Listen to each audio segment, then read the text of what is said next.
Salut, bienvenue à YouTube. Donc je vous présente aujourd'hui la Ayaneo Geek de Ayaneo. Donc c'est une machine équivalente à la Ayaneo 2, sauf que on verra, il y a quelques caractéristiques qui changent un petit peu de la Ayaneo 2. Moteur de vibration et l'écran surtout principalement. Donc là on a un écran de 800p. La Ayaneo 2 c'est un écran de 1200p.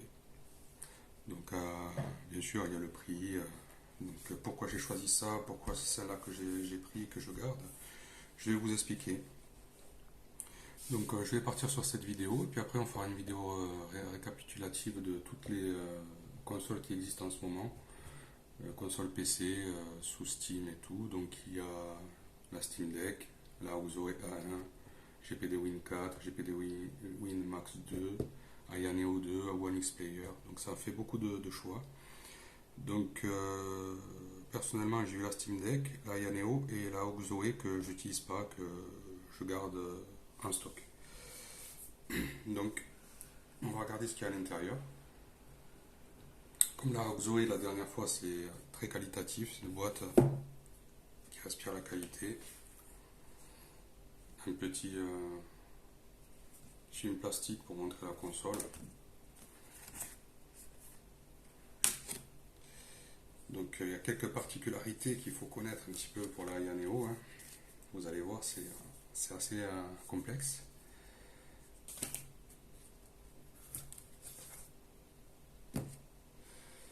Voilà la bête.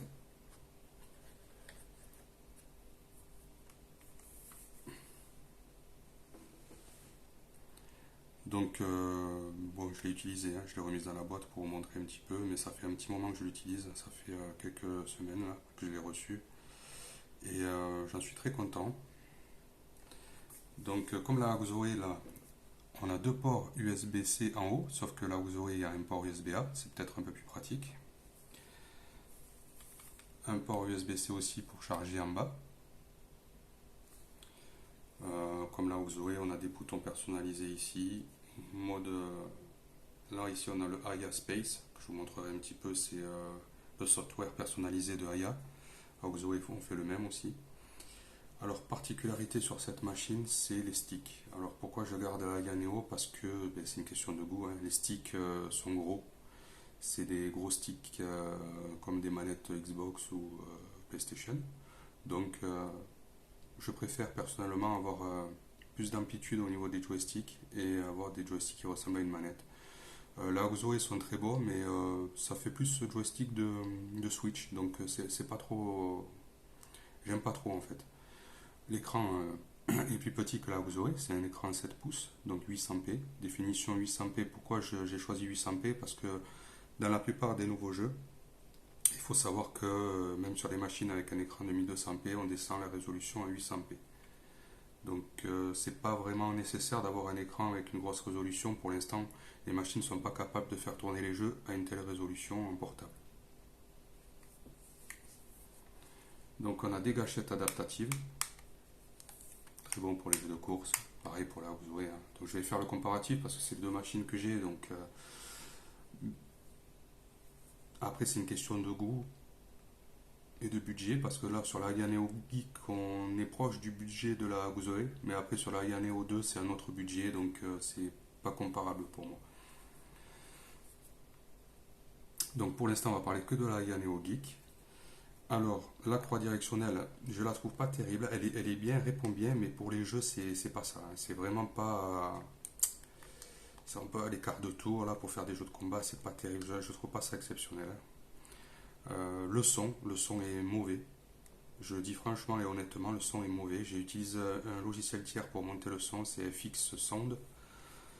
C'est conseillé même par Aya. Donc c'est vraiment le point négatif de la console, c'est pour moi c'est le son. Donc le son. Après au niveau du bruit, impeccable à 22 watts, on n'entend rien du tout.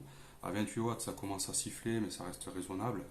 Et on peut monter cette machine par contre jusqu'à 33 watts. Et au niveau température, on n'excelle pas les 85 degrés, donc c'est faisable. Par contre, je souhaite vous avertir quand même qu'en mode portable, ne jamais dépasser les 28 watts, parce que la batterie risque de gonfler et d'exploser. C'est pas conçu pour. toute façon, une batterie dans une machine aussi petite à 33 watts, ça chauffe beaucoup trop. Donc je conseille entre 22 et 28 watts maxi. Attention à ça aussi, c'est très important si vous voulez garder la machine le plus longtemps possible. Donc c'est un modèle 16 Go de RAM et 512 Go de SSD. Donc 16 Go de RAM, ça commence à devenir limite, mais c'est tout à fait, on va dire que ça suffit en fait, pour l'instant. Donc je ferai, dans la vidéo que je ferai pour montrer les trois machines, la Switch, Aya et Auxoe, je vous dirai les prochaines machines qui vont sortir, dont la Auxoe A2. Est-ce que c'est nécessaire de la changer ou pas? Mais je vous préviens qu'en 2024, il va y avoir une nouvelle révolution dans le monde des portables. On pourra peut-être atteindre même les 8 teraflops. Donc ça vaut peut-être le coup d'attendre 2 ou 3 ans pour changer la machine qu'on prend aujourd'hui. Il n'est pas nécessaire de passer peut-être par la prochaine version du processeur 7808 par exemple. Alors là j'ai vu un petit peu toutes les qualités. C'est une très très belle machine. Donc au niveau ergonomie, impeccable. Alors le seul point négatif, donc je vous montre ici, c'est les deux doigts là. Voilà, au bout d'un moment peut-être qu'on peut ressentir une gêne, mais par contre je l'utilise pendant des heures, ça va. Mais c'est le seul point négatif quand on a des longues mains avec des longs doigts. Ici, on a deux doigts là qui commencent à gêner un petit peu sur la droite. Pourquoi? Parce qu'en fait, chaque fournisseur de ces machines-là, en fait, au lieu de faire peut-être le côté droit ou le côté gauche pour les gauchers, un peu plus gros, c'est-à-dire d'avoir le stick peut-être décentré comme la manette Xbox, en fait, c'est symétrique. Donc, on a peut-être un petit problème, c'est que là, au niveau du pouce, en fait, on aimerait bien avoir le pouce ici, là, le pouce droit, qui arrive ici. Donc c'est peut-être un défaut de conception, peut-être qu'à l'avenir ils y songeront.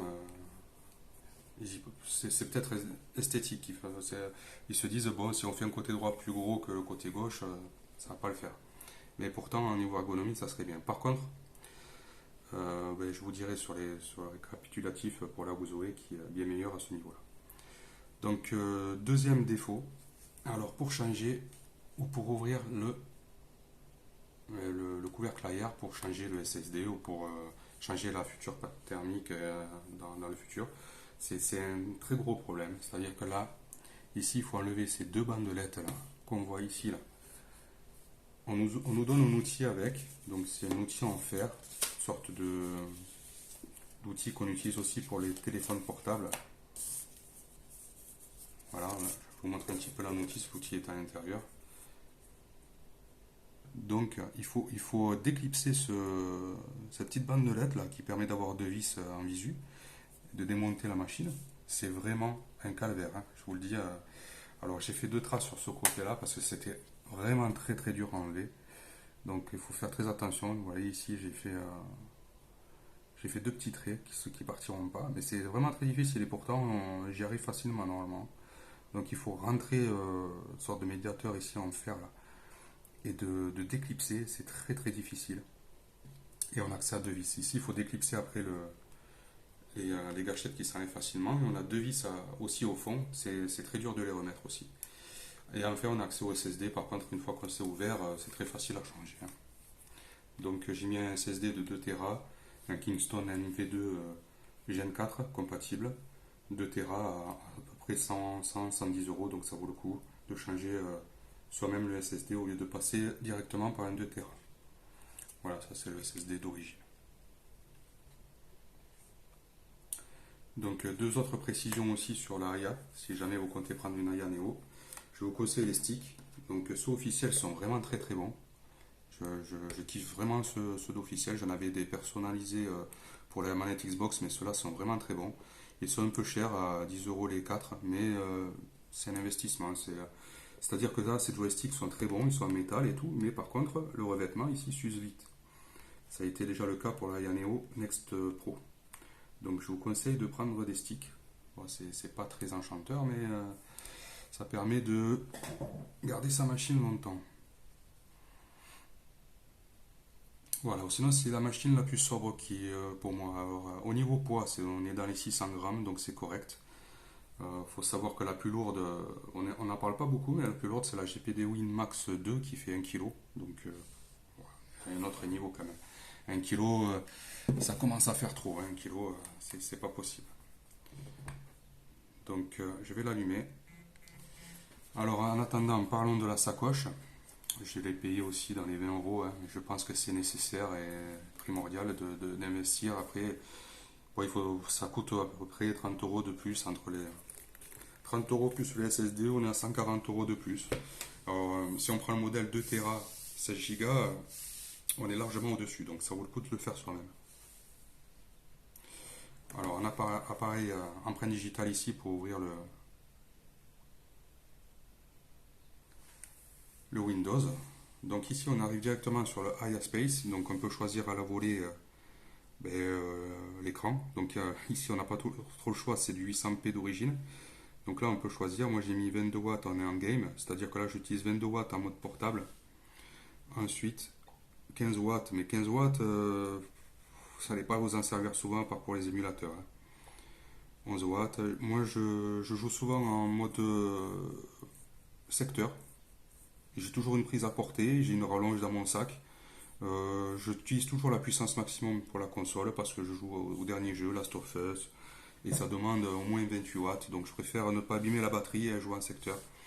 Je joue très rarement en mode nomade, sauf pour les émulateurs quand je suis à l'extérieur. Moi, les émulateurs PS2, GameCube, oui, c'est impeccable. Donc là, c'est le ventilateur, je l'ai mis en pro pour bien ventiler à 30 watts. Voilà, le logiciel AIA il fait bien son travail, il marche très bien, donc je n'utilise pas d'autres logiciels pour le TDP. Je laisse comme ça. Voilà la surcouche, on arrive sur le menu, j'ai laissé la fond d'écran qui donne avec, AIA NeoGeek. Alors, petite chose, je laisse appuyer ici.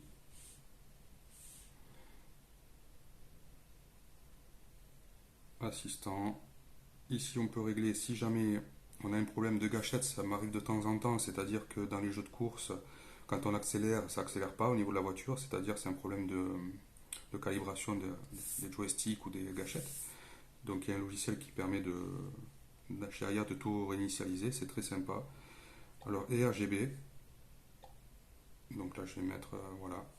On peut donc c'est assez sobre, hein, c'est pas comme la Zoé ou One X Player, on a des petites lumières ici sur le côté.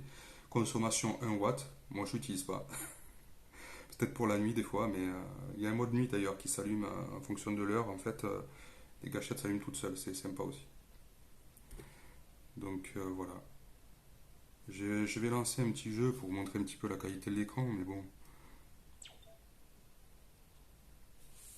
Qu'est-ce que je pourrais lancer? Je vais vous faire des vidéos de toute façon tout à l'heure. Là, c'est vite fait pour lancer un petit jeu. Donc, je vais mettre 22 watts. Mais à 22 watts, le jeu peut-être ne tournera pas à 60 fps. Donc,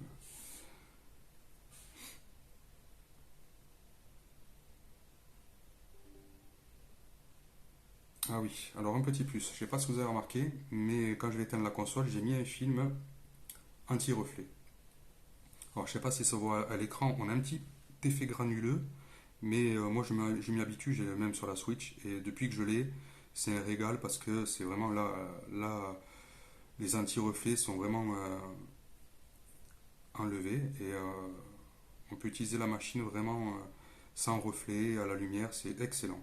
Et d'ailleurs, on le voit très bien parce que là, sur la Neo Geek, il s'appelle ça le bezel screen, c'est-à-dire on a un contour ici. Donc quand j'ai acheté l'anti-reflet, c'était pour la Neo 2 qui n'a pas ce bezel. Donc on a l'anti-reflet qui fait que l'écran. Et on le voit très bien là. Je ne sais pas si vous voyez, mais on a un reflet sur les côtés qui est immonde. C'est-à-dire quand on joue, moi je vois toujours ma tête en fait, toujours l'arrière de l'écran.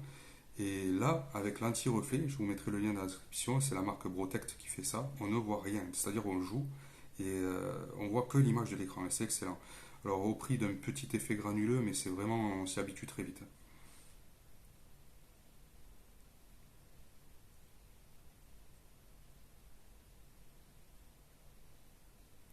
Pour moi aussi, c'est obligatoire, hein, la protection, de toute façon, anti-reflet ou verre trempé, parce que dans tous les cas, on peut très bien rayer son son écran, et vu comme c'est un calvaire de changer la coque sur celle-là, je vous conseille vraiment d'investir ces 6 euros. Hein. Donc 6 euros, bon, c'est une petite somme, mais bon, ça permet. Alors, je sais pas si vous le voyez là, l'écran noir, là, vous voyez vraiment la différence entre le côté et l'écran principal. Bon, j'aime bien ce jeu, Need for Speed, le premier de 2016. Sur PS4, il était à 30 FPS, on est à 60. Constant 60, tout à fond, un élevé. Bon, c'est vite fait pour vous montrer un petit peu l'écran. Hein. Alors, moi j'ai choisi la Geek parce que j'ai absolument rien à faire. C'est de l'écran 800p, l'écran est très lumineux, ça suffit largement pour les jeux. En termes de prix, on est sur la Zoé A1. Donc,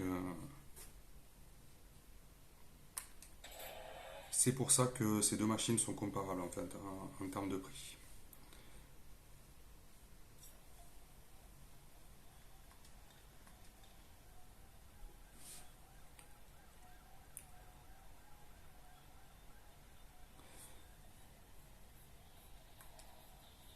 Alors, est-ce que c'est des machines qui valent le coup à ce prix, jusqu'à 900 euros? Je dirais oui. Je dirais oui parce que vous avez quand même un petit PC avec un. C'est l'équivalent d'un PC portable Lenovo par exemple à l'époque, il y a quelques temps, avec une carte GTX 1050 Ti. Donc vous imaginez un petit peu la puissance qu'il y a dedans. On est dans un équivalent de 1050 Ti à peu près, donc c'est vraiment excellent. Hein. On peut jouer à plein de jeux, surtout en résolution 800p, 16 Go de RAM. Le processeur est beaucoup plus récent qu'à l'époque, ce qu'il y avait sur les PC portables. Donc c'est vraiment excellent. Alors ouais, ça vaut le prix, oui, c'est un investissement, mais c'est la puissance aussi. Le Steam Deck, je l'ai eu, je l'ai pas gardé, donc manque de puissance, les émulateurs tournaient pas bien. Dans les jeux, j'étais trop en train de trifouiller pour avoir 30 FPS ou des graphismes corrects. Et l'écran de la Steam Deck, bof, au niveau des couleurs, c'était pas top. Hein. Qu'est-ce que je peux dire? La Steam Deck, par contre, le son est excellent. C'est vrai que le son, il est génial. Sur la Steam Deck, c'est parfait. Le son est parfait. Il n'y a rien à dire sur le son et l'ergonomie aussi. L'ergonomie de la Steam Deck, j'ai kiffé la prendre en main et la garder dans les mains.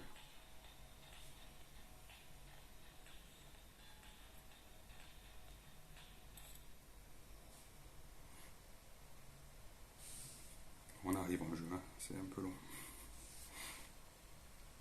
Alors là, je suis à 22 watts en mode portable. Je ne sais pas si je vais avoir 60 watts tout le temps, constant.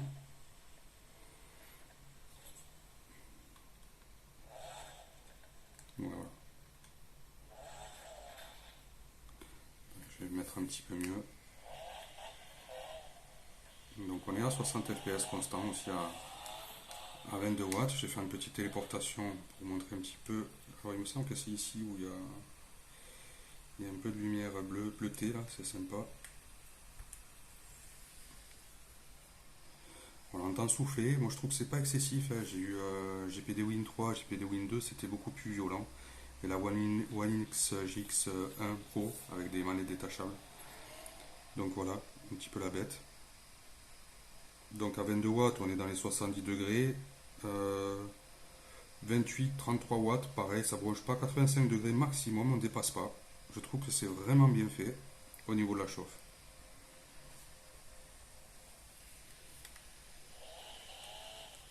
Voilà, on est sur un jeu à 60 fps constant. Bon, c'était un jeu PS4, hein, mais par contre sur PS4, il était à 30 fps. Sachant qu'avant, avec la One X GX1 Pro et GPD Win 3, on ne tournait pas à 60 heures. Tout en élevé en plus. Donc voilà, c'était juste une petite présentation. Donc très sympa, vraiment je kiffe, la prise en main est géniale. Alors pourquoi je garde la Yaneo? Ben, d'un, parce que je l'ai vu avant la Zoé, donc la Zoé finalement je vais faire un petit stock pour les revendre car je suis partenaire un petit peu avec eux pour le moment. À Yaneo j'ai un contact, d'ailleurs je remercie Mandy de contact auprès de Arthur du staff à Yaneo. Donc pour l'instant ils sont en flux tendu, il n'y a pas de machine, il n'y a rien, hein. Donc ils ont même du mal à livrer cette Indiegogo, donc il y en a pour un petit moment. Hein. Et puis surtout que chez Aya, c'est toujours l'innovation. Ils sont en train de faire la R plus aussi. Donc je pense qu'ils se lancent peut-être un petit peu trop dans des machines différentes. Au lieu de se focaliser sur la Yaneo 2, ils embrayent directement sur la R plus. C'est une bonne idée ou pas, je sais pas. Il y a peut-être une demande, donc ils le font. Donc ben, forcément, au niveau des stocks, il n'y en a pas. Donc déjà de la chance d'en avoir une déjà. Je vois que ça se plaint beaucoup sur Indiegogo de ne pas en avoir. Donc ben, à Ozoé j'en ai, donc voilà. L'écran est plus grand, 800 pouces. Alors voilà, ce que je kiffe le plus sur la Yaneo, ben, bon, la prise en main est excellente, hein, pas besoin de grip aussi, c'est génial, à part les deux petits doigts que je vous ai dit en bas. Et c'est surtout les sticks. Les sticks, je kiffe vraiment les sticks, c'est vraiment des sticks de dingue. Des sticks de Xbox, quoi. C'est l'amplitude, tout, c'est génial. L'écran est lumineux, c'est parfait, et surtout avec le filtre anti-reflet, là, c'est génial. Donc, je mettrai le lien dans la description parce que Protect font toutes les machines, hein. Donc c'est possible pour la Zoé, One X Player et tout. Et je vous conseille de tester l'anti-reflet. 6 euros, ça vaut le coup de tester et d'avoir vraiment dans une pièce lumineuse avec des lumières, euh, le soleil qui tape derrière, c'est génial de pouvoir jouer comme ça. Ça change tout, hein. Sur la Switch, quand je l'ai pris, je ne pouvais plus m'en passer, je l'ai toujours d'ailleurs. Donc voilà, je vais faire quelques vidéos de jeux là, de Last of Us par exemple, et on va voir. Et puis après, je vous ferai une vidéo récapitulative des machines avec les avantages et les inconvénients de chacune. Moi, je vous dis à bientôt.